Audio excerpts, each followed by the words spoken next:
Selja Sharma ji Canada से। जी। राधे राधे गुरुदेव, आपके चरणों में कोटि कोटि प्रणाम। महाराज जी, अज्ञान किसे होता है? शरीर तो मुर्दा ही है, वस्त्र ही है, और चेतन तो सब पता है चेतन को। तो महाराज जी, अज्ञान किसे होता है?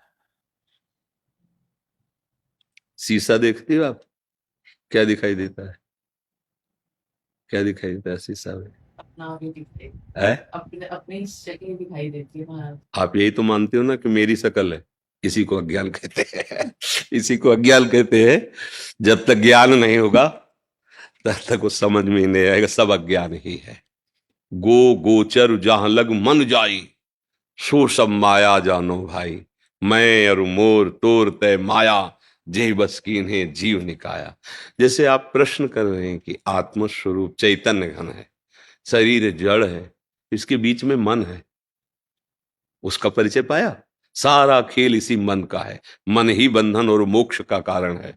परमात्मा में लगा हुआ मन मोक्ष, और विषयों में शरीर अभिमान से, भोगों में शरीर संबंधियों में, यही बंधन का कारण है।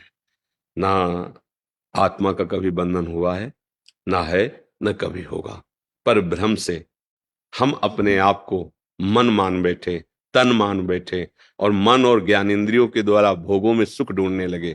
हम अपने को स्त्री मानते हैं, पुरुष मानते हैं। इसी के कारण परस्पर राग, इंद्रिय विलासता, यही अज्ञान है। जब ज्ञान का स्फुरण होता है भजन करने से, तो बिल्कुल शरीर ऐसे अलग दिखाई देता है जैसे कमरा में हम हैं, पर ये बिल्कुल अलग है। वस्तुतः ये जो पांच भौतिक है, ये भी वैसे ही पांच भौतिक है, रचना है हमारे प्रभु की। देखो, इसमें भी जल, पृथ्वी, वायु, आकाश शब्द का परिचय शब्द से होता है। जहां शब्द है वहां आकाश तत्व है। तो वायु, अग्नि, जल, मिट्टी, आकाश, ये पांचों तत्व हैं। इसमें भी इसी से बनी है। ईंट पत्थर जो भी है ना, ऐसे ही ये भी पांचों तत्व से बना है। अब इसका ऐसा रूप चैतन्य घन से प्रकाशित है कि रक्त मज्जा मांस आदि, और ये शुष्क काष्ठ की तरह शुष्क है। वो क्या, इसमें भी भगवान है, इसमें भी भगवान है। ये भी पांच भौतिक है, ये भी पांच भौतिक है। इसमें अंतर ही तो इसमें चेतना युक्त है। ये जड़ संबोधन में आ गया और ये चैतन्य संबोधन में आ गया। बकाया कोई अंतर नहीं। जब ज्ञान हो जाता है तो सर्वम खलमिदम ब्रह्म ने नास्ति किंचन, सब जगह बिल्कुल वैसे का वैसे परमात्मा है। जैसा है वैसे ही वही है, दूसरा कोई है नहीं। जब तक ये न दिखाई दे तब तक अज्ञान ही है। तो क्या आप सबको भगवत स्वरूप देख पा रहे हैं? क्या आप मान अपमान को समान देख पा रहे हैं? क्या शत्रु मित्र को समान देख पा रहे हैं? क्या निंदा स्तुति को समान? तो यही अज्ञान है। और इसी अज्ञान का निवारण गुरु मंत्र से, नाम जप से, ठाकुर सेवा से, भगवान की लीला चरित्रों के सुनने से और सद आचरण करने से। अगर हमारे आचरण गंदे हैं तो फिर बातें ज्ञान की भले हम पढ़े लिख के कर ले, लेकिन अनुभव कुछ नहीं होगा। आचरण से ही पहचाना जाता है कि ये दुरात्मा है कि महात्मा है। भाई, अगर महात्मा का, तो रावण ने भेष धारण किया महात्मा का, तो सीता जी ने उसकी वार्ता और चेष्टा से कहा कि तुम भेष तो महात्मा का धारण के, लेकिन हो तुम दुष्ट और दुरात्मा। मतलब तुम्हारी भाषा और तुम्हारे आचरण, कौन हो तुम, इसका परिचय बता देंगे। अगर आचरण ठीक है और आपकी वाणी पवित्र है और आप भगवत चिंतन करते हैं, तो आप भगवान की कृपा से ज्ञान को प्राप्त हो जाएंगे। ये जब तक हमें सब कुछ भगवान अनुभव में ना आवे तब तक अज्ञान ही है। जब तक इंद्रियां भोगों में मचलती हैं तब तक अज्ञान ही है। भगवान ने गीता जी में कहा है, श्रद्धावान लभते ज्ञानम तत्पराय संयतेन्द्रिया ज्ञानम लब्ध्वा पराम शांति मचिरेणाधिगच्छति। जो श्रद्धावान पुरुष होता है, शास्त्र और संतों पर श्रद्धा, उसको ज्ञान प्राप्त होता है।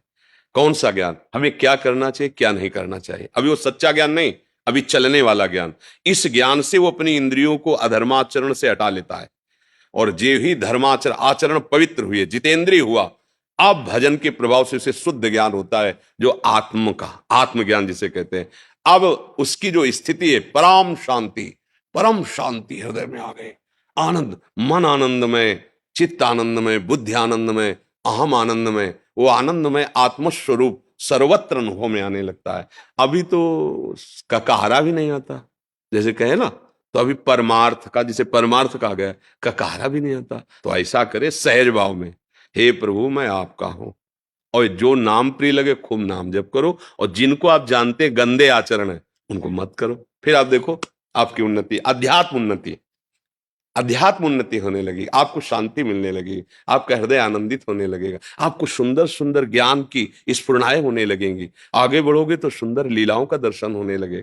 अब अभी चिंतन भोगों करते हैं तो स्वप्न भी गंदे आते हैं, विचार भी गंदे रहते हो, जीवन भी गंदा हो गया। अब दिव्यता का अनुभव कैसे हो? पहले गंदी बातों को रोको, दिव्य भगवान का नाम है, भगवान का आश्रय है, भगवान की लीला चरित्रों का स्मरण, ये सब गंदगी पहले पवित्र हो जो हमारे अंदर भरी, तब ज्ञान का स्फुरण होगा। वो शुद्ध ज्ञान, परम शांति, न कोई चाह है, न कोई भय है, न कोई किसी तरह का संकट विपत्ति का अनुभव है। शरीर में है, बाहर भी है, लेकिन अंदर में नहीं है।